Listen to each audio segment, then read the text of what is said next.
Il vous est arrivé quelque chose d'étrange un jour, peut-être hier, peut-être ce matin. Vous parliez à quelqu'un et un mot est sorti de votre bouche que vous n'aviez pas prévu. Un prénom à la place d'un autre. Une phrase blessante surgit d'on ne sait où et que vous avez entendue en même temps que votre interlocuteur, avec la même stupeur. Vous avez dit « Ce n'est pas ce que je voulais dire ». Et pourtant, la phrase était là, parfaitement formée, parfaitement adressée. Quelqu'un avait parlé à votre place. Quelqu'un qui vous connaît mieux que vous ne vous connaissez. Ce quelqu'un, un homme a passé sa vie entière à le traquer. Il s'appelait Jacques Lacan, psychiatre français, né en 1901, mort en 1981. Héritier de Freud, mais un héritier qui refuse l'héritage tel qu'il est, qui le défait et le reconstruit. Comme on reprend une maison ancienne, dont on conserve les murs porteurs, mais dont on change toutes les fenêtres. Lacan n'est pas un penseur facile. Il a voulu ainsi. Mais derrière cette difficulté, il y a une intuition d'une simplicité bouleversante. Vous n'êtes pas celui que vous croyez être. Et c'est précisément pour cela que vous êtes vivant. Lacan lui-même l'a formulé avec une précision tranchante. Je pense ou je ne suis pas. Donc je suis ou je ne pense pas. Cette phrase décrit ce que vous avez vécu tout à l'heure, quand ce mot imprévu est sorti de vos lèvres. Là où vous pensiez être maître de vous-même, vous étiez absent. Et là où vous ne pensiez pas, quelque chose de vous était intensément présent. Je vous propose un voyage, pas un cours, pas une leçon. Un voyage vers un territoire que vous connaissez déjà intimement, mais que vous n'avez peut-être jamais traversé avec ces mots-là. Nous allons explorer 3 paysages intérieurs que Lacan a cartographiés. La langue secrète que parle votre inconscient. Les 3 dimensions invisibles dans lesquelles se déploie chaque instant de votre vie. Et ce moment lointain où, pour la première fois, vous avez rencontré votre propre reflet. Ces idées ne sont pas réservées aux spécialistes. Elles appartiennent à quiconque s'est un jour demandé pourquoi il agit contre ses propres intérêts, pourquoi il désire ce qui lui échappe, ou pourquoi certaines images de lui-même le troublent sans qu'il sache dire pourquoi.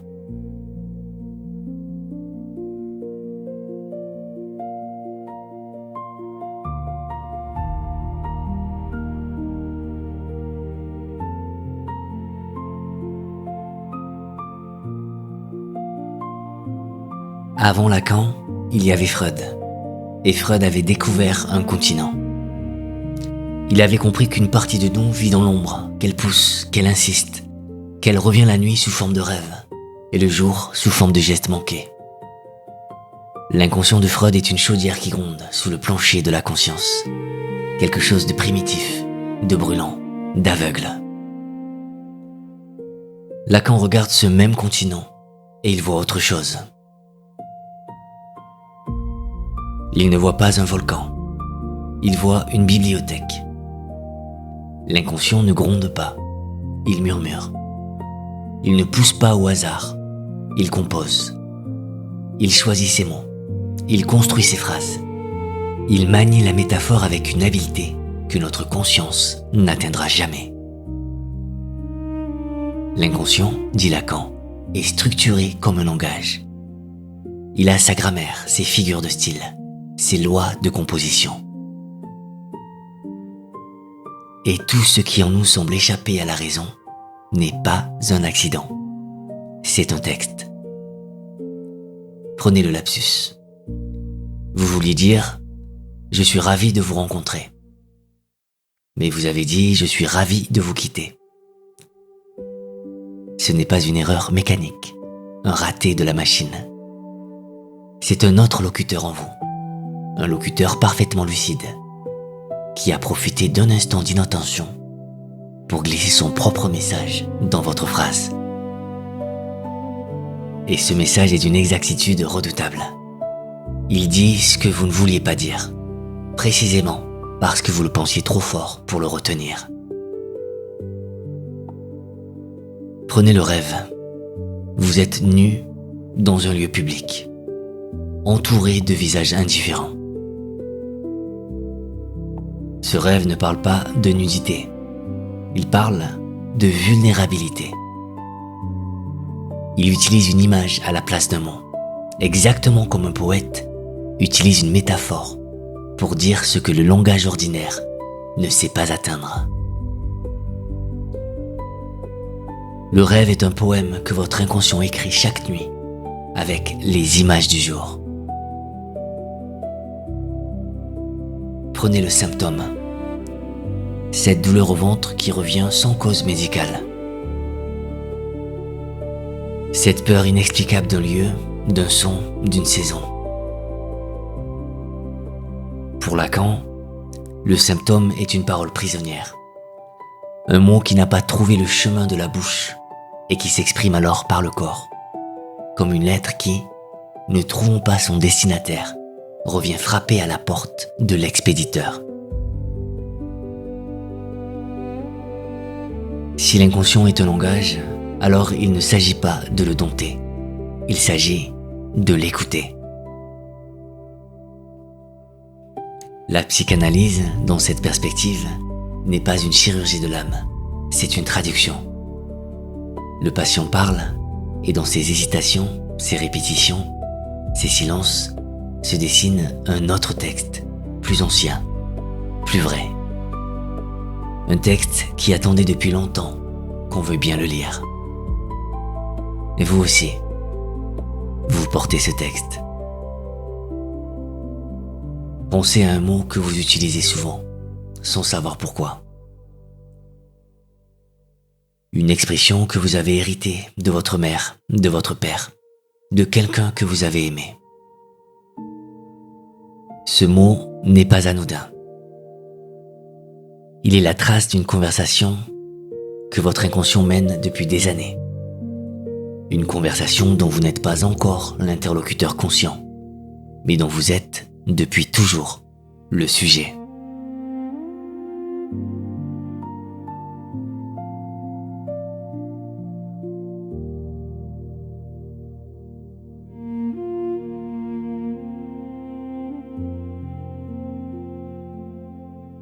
Imaginez un instant très simple. Vous recevez un message sur votre téléphone. 2 mots. C'est fini. En 1 seconde, 3 choses se produisent en vous, simultanément. La première est un choc, une douleur brute, sans nom, qui vous coupe le souffle avant même que vous ne compreniez ce que vous avez lu. Quelque chose dans votre corps, c'est avant votre esprit. C'est une réaction d'avant le langage, d'avant la pensée. Lacan appelle cela le réel. La deuxième est une histoire. Immédiatement, votre esprit se met à tisser un récit. Je le savais. Je n'étais pas assez bien. C'était trop beau pour durer. Vous vous regardez à travers les yeux de l'autre. Vous vous jugez. Vous vous comparez à un idéal que vous n'atteignez pas. Lacan appelle cela l'imaginaire. La troisième est faite de langage. Les mots « c'est fini » ne sont pas seulement une émotion ni une image. Ce sont des mots qui portent un poids social, presque juridique. Ils modifient votre place dans une structure. Hier, vous étiez le compagnon d'eux. Aujourd'hui, vous ne l'êtes plus. Un mot a changé votre position dans le monde. Lacan appelle cela le symbolique. Ces 3 registres ne sont pas des catégories abstraites. Ce sont les 3 dimensions dans lesquelles chaque instant de votre vie se déploie, que vous le sachiez ou non. L'imaginaire est le royaume des reflets. C'est le registre de l'image que vous vous faites de vous-même, celle que vous projetez vers les autres et celle que vous guettez dans leurs yeux. Pensez aux réseaux sociaux. Chaque publication est un portrait retouché de soi. Chaque comparaison, un duel silencieux. Chaque j'aime, un miroir qui vous renvoie l'image que vous espériez. L'imaginaire est le théâtre du paraître. Il est nécessaire et il est trompeur.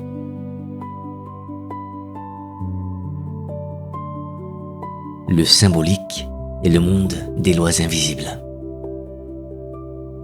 C'est l'ordre qui vous précède, qui existait avant votre naissance et qui persistera après vous. Vous êtes né dans un prénom que vous n'avez pas choisi, dans une langue que vous n'avez pas inventée, dans une lignée qui vous a assigné une place avant même que vous ne puissiez la contester. La symbolique, c'est la parole qui engage. Le serment, le contrat, la promesse. Pensez au mariage. Ce n'est ni le vertige de l'amour, ni la chaleur d'un corps. C'est un oui prononcé devant des témoins. Et ce mot, ce seul mot, réorganise le monde autour de vous.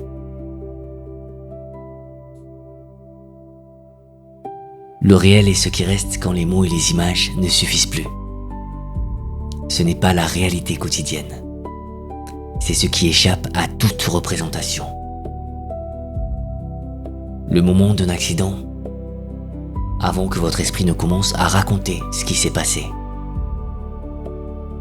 Le vertige au bord d'une falaise, qui n'est ni un mot ni une image, mais une rencontre brute avec quelque chose d'innommable.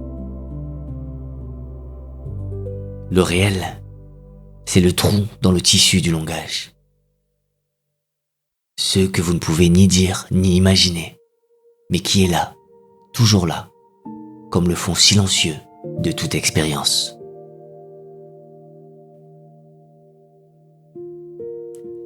Lacan, dans ces dernières années, représentait ces 3 registres comme 3 anneaux entrelacés. Si vous en coupez un seul, les 2 autres se défont. La santé de l'âme, c'est la tenue de ce nœud. Quand l'imaginaire envahit tout, c'est la prison du narcissisme. Quand le symbolique s'effondre, c'est la perte de tout repère. Quand le réel fait irruption sans filtre, c'est le trauma qui submerge. Vivre, c'est maintenir ces 3 fils ensemble, jour après jour, sans que l'un n'étrangle les autres.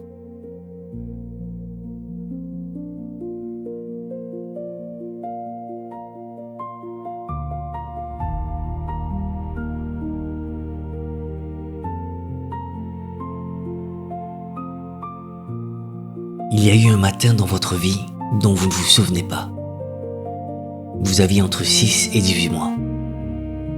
Quelqu'un vous a tenu devant une surface lisse et pour la première fois, vous avez vu une forme entière qui bougeait quand vous bougiez. Un corps complet, unifié, là, devant vous. Et quelque chose s'est produit dans vos yeux. Une joie. Avant ce matin-là, vous n'étiez pas un tout. Vous étiez un archipel de sensations. Des mains que vous ne reconnaissiez pas comme les vôtres. Des pieds qui s'agitaient sans que vous compreniez qu'ils vous appartenaient. Votre corps était un pays fragmenté, sans carte et sans frontières. Et soudain, dans cette surface brillante, est apparue une silhouette complète. Vous.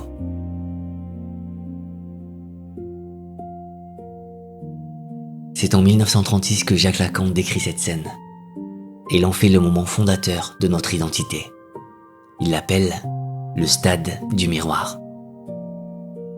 Ce que l'enfant découvre dans le reflet, ce n'est pas simplement son apparence, c'est l'idée même qu'il est quelqu'un. Avant le miroir, il existait. Après le miroir, il se sait exister. Mais voici ce que Lacan voit et que personne avant lui n'avait formulé avec cette clarté. La jubilation de l'enfant contient un piège. L'image dans le miroir est plus belle que la vérité. Elle est lisse, cohérente, maîtrisée. Alors que l'expérience intérieure de l'enfant est encore chaotique, morcelée, incertaine. L'enfant s'identifie à une image qui le dépasse. Il se prend pour son reflet. Et c'est cette méprise, dit Lacan, qui fonde le jeu. Notre identité naît d'un malentendu entre ce que nous ressentons et ce que nous montrons. Ce malentendu ne s'arrête pas à l'enfance. Il vous accompagne encore. Pensez à cette photographie de groupe que vous avez regardée récemment. Tout le monde semblait naturel, détendu, à sa place. Sauf vous. Vous ne vous êtes pas reconnu.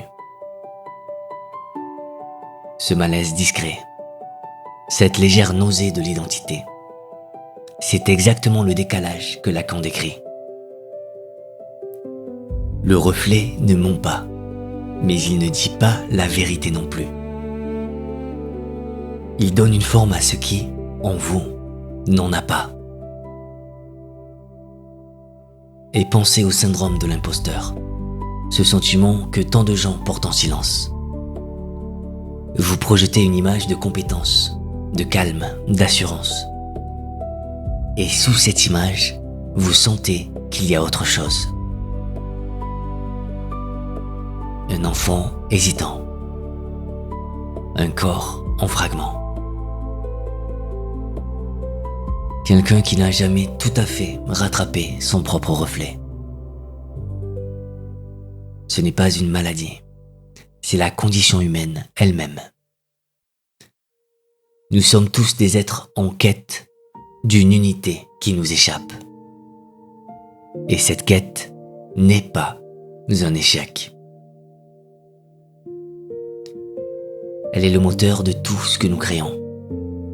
Nous peignons, nous écrivons, nous aimons, parce que nous cherchons chez l'autre, dans l'œuvre, dans le regard, ce reflet complet de nous-mêmes que nous n'arrivons pas à saisir seuls.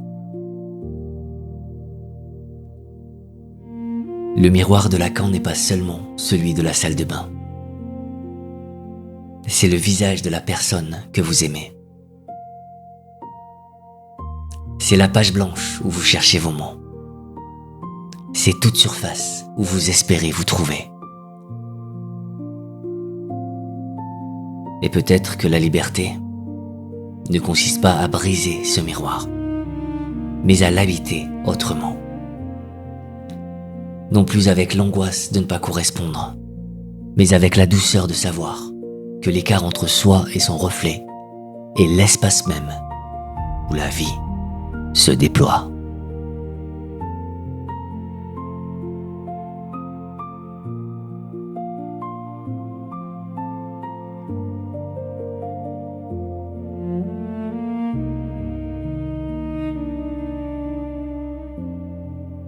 Nous avons marché ensemble à travers 3 paysages de l'esprit humain, et nous voici au seuil d'un silence. Nous avons découvert que notre inconscient n'est pas une force aveugle qui nous pousse dans le noir. C'est une voix qui parle une langue que nous ne comprenons pas encore. Une langue faite de lapsus, de rêves, de symptômes. Et chacun de ces mots porte un message d'une précision que notre conscience n'oserait jamais atteindre. Nous avons traversé les 3 dimensions dans lesquelles chaque instant de notre vie se déploie. L'imaginaire, où nous construisons l'image de ce que nous croyons être. Le symbolique, où les mots et les lois nous donnent une place dans le monde. Et le réel, ce fond silencieux qui résiste à toute représentation et qui pourtant soutient tout le reste. Et nous avons revisité ce matin lointain où, devant une surface lisse, un enfant a cru se trouver, alors qu'il commençait, en vérité, à se chercher. Ce que Lacan nous offre n'est pas une réponse. C'est une question plus belle que toutes celles que nous nous posions. Il ne demande pas que nous nous connaissions parfaitement. Il suggère quelque chose de plus courageux. Que nous acceptions de ne pas nous connaître. Que nous fassions de ce mystère non pas une blessure, mais une ouverture. Car le mystère que nous sommes pour nous-mêmes est exactement ce qui rend la rencontre avec l'autre possible. Si nous étions transparents à nos propres yeux, nous n'aurions plus rien à découvrir, ni en nous, ni chez ceux que nous aimons.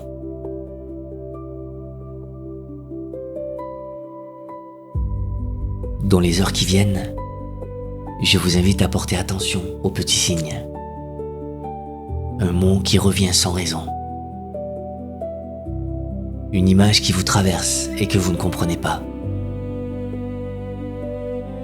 Un geste que votre main fait avant que votre esprit ne le décide.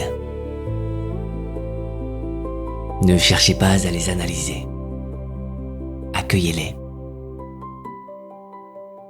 Ce sont des messages d'une part de vous que vous n'avez pas encore rencontrée, mais qui vous connaît profondément.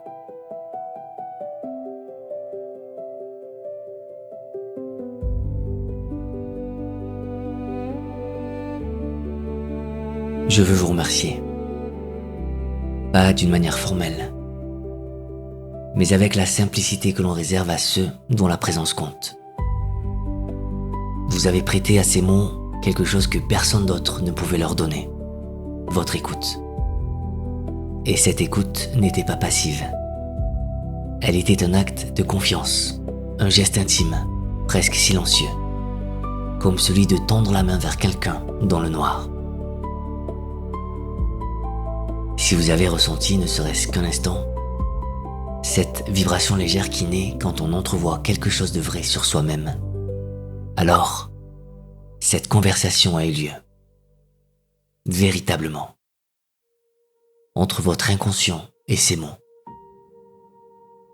Et cette vibration, aussi ténue soit-elle, est la preuve vivante que la part la plus profonde de vous est éveillée, attentive, et qu'elle attend, avec une patience infinie, que vous veniez à sa rencontre. La prochaine fois que vous croiserez votre reflet, ne cherchez pas à vous reconnaître, cherchez plutôt à vous rencontrer. C'est un rendez-vous que vous ne pouvez pas manquer, parce que l'inconnu qui vous regarde, depuis l'autre côté du verre, c'est la plus belle part de vous-même.